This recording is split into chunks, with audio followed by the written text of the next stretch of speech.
Hello friends, અગાઉના લેક્ચરમાં આપણે વિદ્યુત ક્ષેત્રની ચર્ચા કરી. આજના લેક્ચરમાં આપણે બે કરતા વધારે વિદ્યુત ભારોને લીધે કોઈ બિંદુ પાસે પરિણામી વિદ્યુત ક્ષેત્ર કઈ રીતે શોધી શકાય એની ચર્ચા કરીશું, જે આપણને એમસીક્યુ અને દાખલા ગણવામાં ઘણી જ મદદરૂપ થશે. અત્યાર સુધીની ચર્ચામાં આપણે જોયું કે વિદ્યુત ક્ષેત્રના સૂત્રો E is equal to F by Q, જેના પરથી એકમ આપણે લીધો ન્યૂટન પર કુલમ. બીજું V બાય ડી, જેના પરથી એકમ લીધો વોલ્ટ પર મીટર. અને ત્રીજું બિંદુવત વિદ્યુત ભારને કારણે ઉદ્ભવતું વિદ્યુત ક્ષેત્ર કે ક્યુ બાય આર સ્ક્વેર, અથવા આપણે આને આમ લખીએ છીએ 1/4πε0 ક્યુ બાય આર સ્ક્વેર. બીજું આપણે જોયું કે પોઝિટિવ ચાર્જ હોય તો એને કારણે ઉદ્ભવતું વિદ્યુત ક્ષેત્ર ત્રિજ્યાવર્તી બહારની દિશામાં હોય, અને નેગેટિવ ચાર્જ હોય તો એને કારણે ઉદ્ભવતું વિદ્યુત ક્ષેત્ર ત્રિજ્યાવર્તી અંદરની દિશામાં હોય. આટલી આપણે ચર્ચા કરેલી છે. મિત્રો, વિદ્યુત ક્ષેત્ર એ સદિશ રાશિ છે, એટલે કોઈ બિંદુ પાસે આપણે પરિણામી વિદ્યુત ક્ષેત્ર શોધવું હોય તો આપણે દિશાઓ ધ્યાનમાં લેવી પડે છે. ઉદાહરણ તરીકે મારી જોડે એક પોઝિટિવ ચાર્જ છે, અને એ ચાર્જને કારણે મારે અહીંયા પી બિંદુ પાસે ઉદ્ભવતા વિદ્યુત ક્ષેત્રની દિશા દર્શાવીએ છીએ. તો મિત્રો, એટલું ધ્યાન રાખજો કે પોઝિટિવ ચાર્જ હોય ને, એને પોઝિટિવ ચાર્જને લીધે તમારે કોઈ બિંદુ પાસે વિદ્યુત ક્ષેત્રની દિશા દર્શાવી હોય તો તમે જે સદિશ દોરો છો એ સદિશનું તીર ક્યારે ધન વિદ્યુતભાર તરફ ના આવે, ધન વિદ્યુતભારની વિરુદ્ધ દિશામાં હોય, એટલે કે પોઝિટિવ ચાર્જ છે એટલે વિદ્યુત ક્ષેત્રનો સદિશ આપણે બહારની દિશામાં દોરીશું, આ દિશામાં. પણ નેગેટિવ ચાર્જ હોય ને એને કારણે તમારે પી બિંદુ પાસે વિદ્યુત ક્ષેત્રની દિશા દર્શાવી હોય તો નેગેટિવ ચાર્જ હોય તો તમે પી બિંદુ પાસે જે સદિશ દોરશો એનું તીર હંમેશા ઋણ વિદ્યુતભાર તરફ એટલે કે અંદરની દિશામાં આવશે. આ વસ્તુનું ખાસ ધ્યાન રાખશું. ઓકે, તો અહીંયા કેટલાક ઉદાહરણો મૂકેલા છે. માની લો કે આપણી જોડે અહીંયા બે વિદ્યુતભારો છે, +Q1 અને +Q2. આ બંને વિદ્યુતભારોને જોડતી રેખાના મધ્ય બિંદુ P પાસે આપણે પરિણામી વિદ્યુત ક્ષેત્ર શોધવું છે. માની લો કે P થી એમના અંતરો અનુક્રમે R1 અને R2 છે.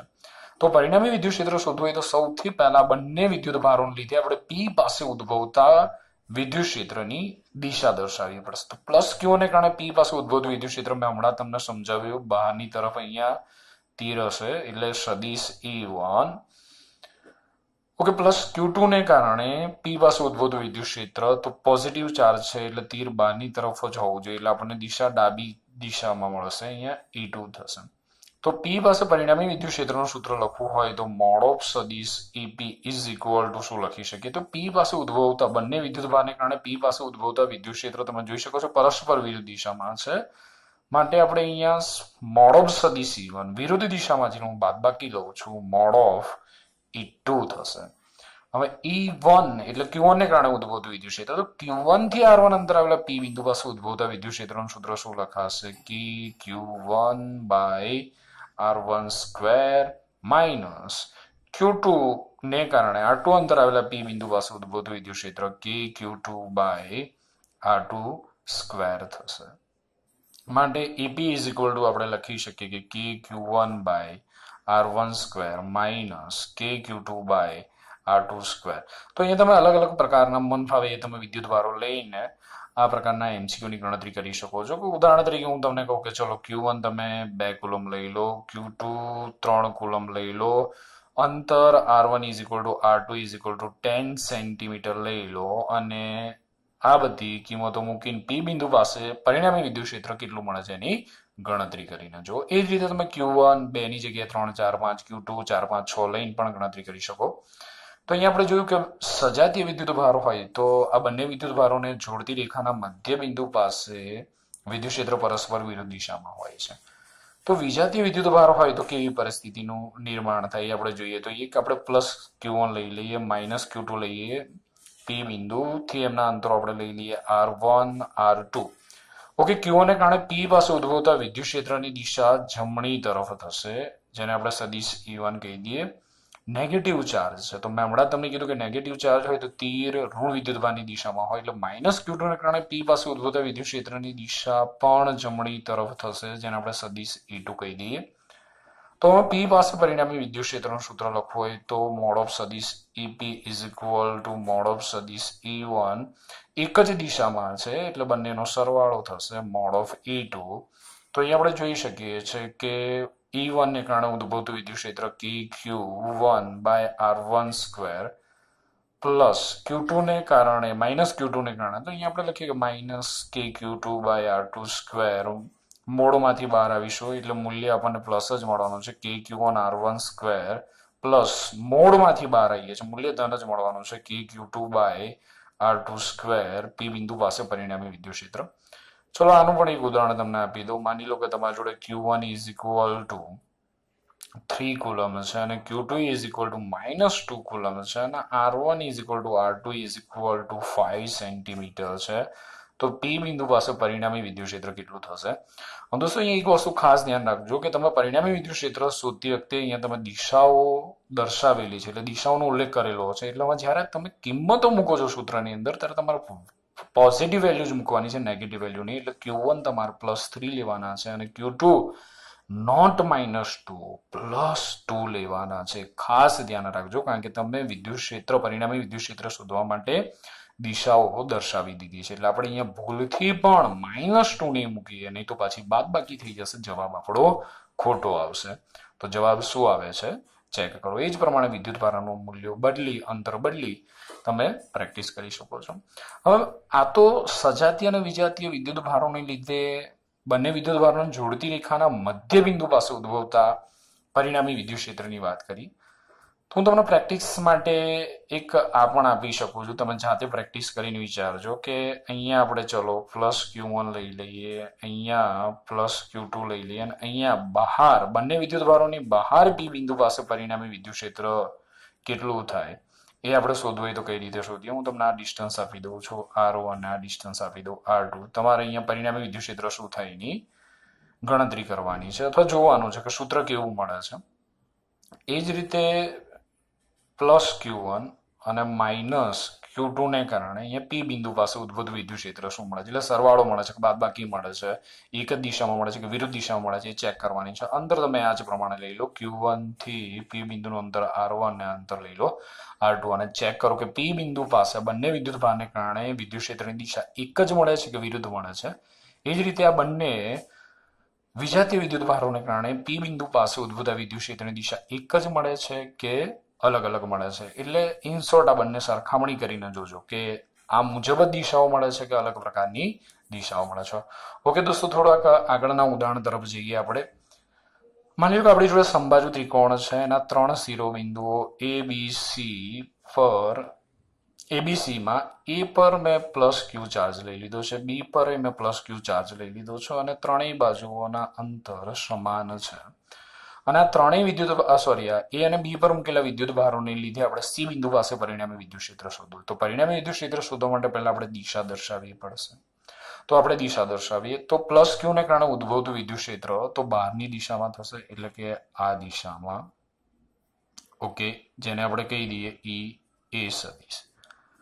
એ જ રીતે B પર મૂકેલા પોઝિટિવ ચાર્જ ને કારણે ઉદ્ભવતું વિદ્યુત ક્ષેત્ર બહારની દિશામાં એટલે આ દિશામાં થશે જેને આપણે કહી દઈએ સદિશ AB. ઓકે, સમબાજુ ત્રિકોણ છે એટલે આ ખૂણો 60 ડિગ્રીનો થશે, આ ખૂણો પણ 60 ડિગ્રીનો થશે. હવે અહીંયા EA અને EB ની વેલ્યુ કેટલી થશે? તો હું ડાયરેક્ટ મૂલ્ય લઉં છું. EA અને EB એ C થી સમાન અંતર આવેલા છે એટલે બંનેના મૂલ્યો સમાન થશે. કેટલા થશે? KQ by R².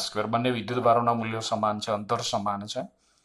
હવે બંને વિદ્યુત ક્ષેત્રો વચ્ચેનો કોણ 60 છે. તો પરિણામી વિદ્યુત ક્ષેત્ર શોધવું હોય તો ધોરણ 11 ની અંદર એક સૂત્ર આવી ગયું EC ઇઝ ઇક્વલ ટુ આપણે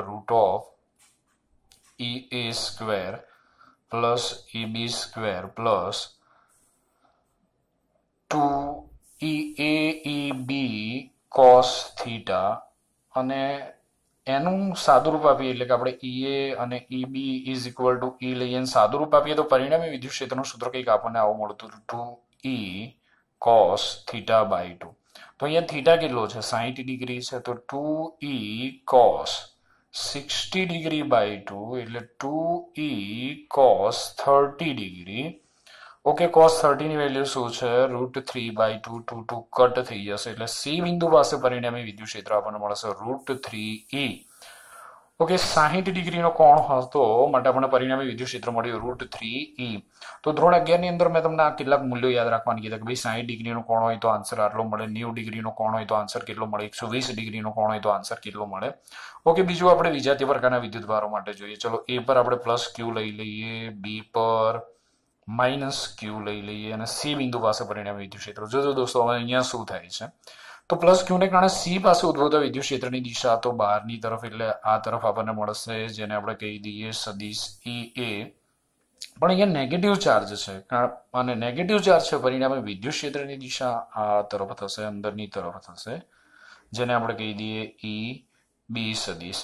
આ ડિસ્ટન્સ આર, આને પણ આપણે આર કહી દઈએ. બધા અંતરો સમાન છે માટે ઈ એ અને ઈબી ની વેલ્યુ સમાન જ મળશે આપણને, અગાઉ જોયું એ પ્રમાણે કે Q by R square.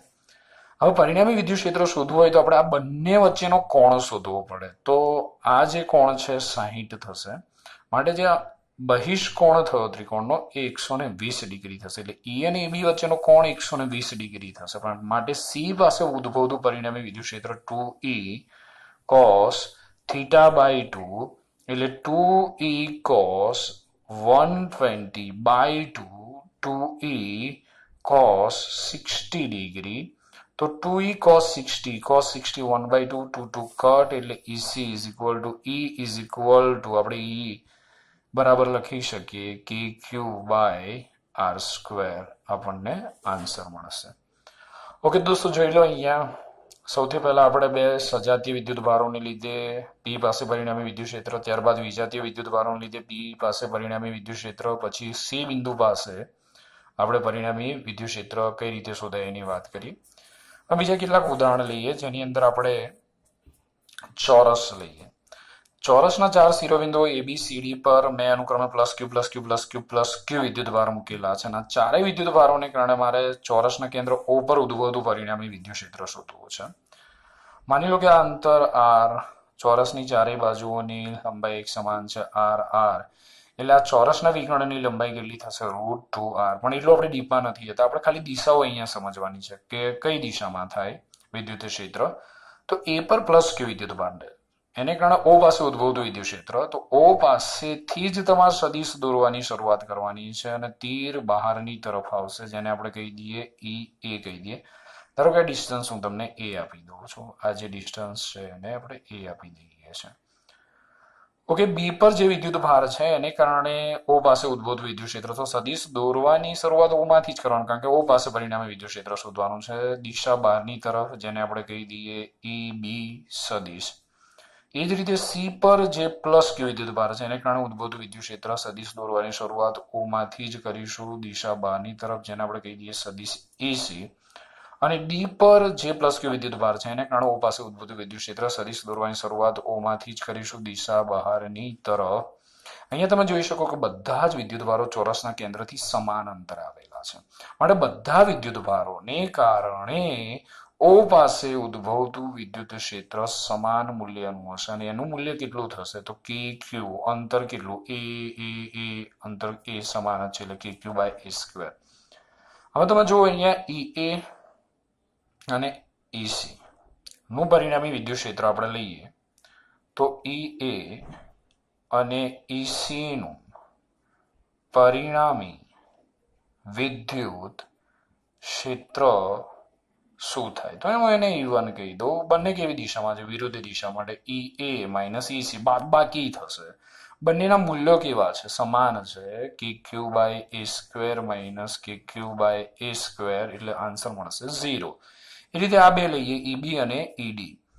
EB અને ED, તો સદિશ EB અને સદિશ ED નું પરિણામી વિદ્યુત ક્ષેત્ર, તો દિશા જુઓ તો એક જ છે કે પરસ્પર વિરુદ્ધ છે. પરસ્પર વિરુદ્ધ દિશામાં સરવાળો કરીશું કે બાદબાકી, EB માઇનસ ED, તો KQ by A square minus KQ by A square, એટલે જવાબ ફરીથી આપણને મળશે 0. એટલે કે ચોરસના ચારેય શિરોબિંદુ પર સમાન વિદ્યુત ભાર મૂકેલા હોય તો કેન્દ્ર પર પરિણામી વિદ્યુત ક્ષેત્ર 0 થાય છે. આને સહેજ અલગ રીતે સમજીએ. અહીંયા એ અને બી પર પોઝિટિવ ચાર્જ મૂકેલા છે, સી અને ડી પર નેગેટિવ ચાર્જ મૂકેલા છે. તો ઓ પાસે પરિણામી વિદ્યુત ક્ષેત્ર કેટલું થશે, અંતર આપણે એ જ આપી દઉં તમને. ઓકે, બહારની બાજુનું અંતર તમને આર આપી દો. હવે એ પર મૂકેલા પ્લસ ક્યુ વિદ્યુતભારને કારણે ઓ પાસે ઉદ્ભવતા વિદ્યુત ક્ષેત્રની દિશા હમણાં જ શીખવાડ્યું એ પ્રમાણે બહારની દિશામાં થશે, ઈ એ સદિશ. બી પર મૂકેલા પ્લસ ક્યુ વિદ્યુતભારને કારણે ઉદ્ભવતા વિદ્યુત ક્ષેત્રની દિશા બહારની દિશામાં જ થશે, ઈ બી સદિશ થશે.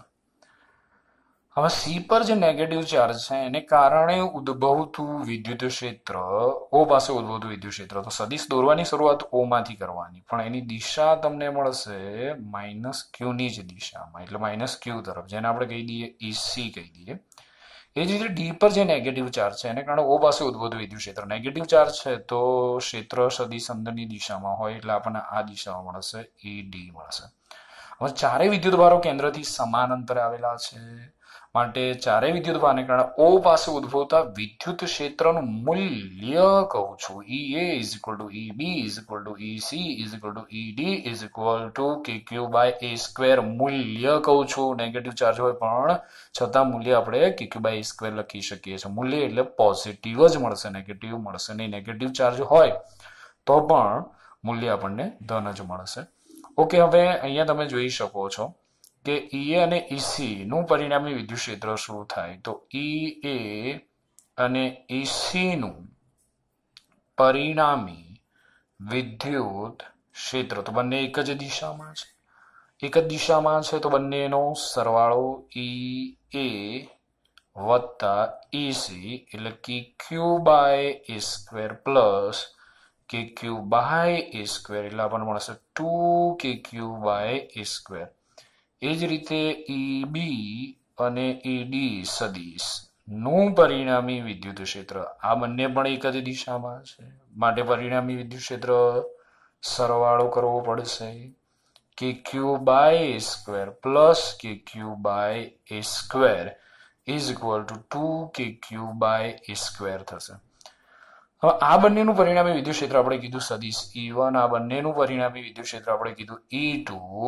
તો E1 અને E2 નું પરિણામી વિદ્યુત ક્ષેત્ર શોધવું હોય તો એ આપણને આ દિશામાં મળે, પણ હમણાં આપણે એટલું આગળ નથી જતા, ખાલી આપણે દિશાઓ કઈ દિશામાં વિદ્યુત ક્ષેત્રનો સદિશ દર્શાવે એટલા પૂરતું જ સીમિત રાખીએ છીએ.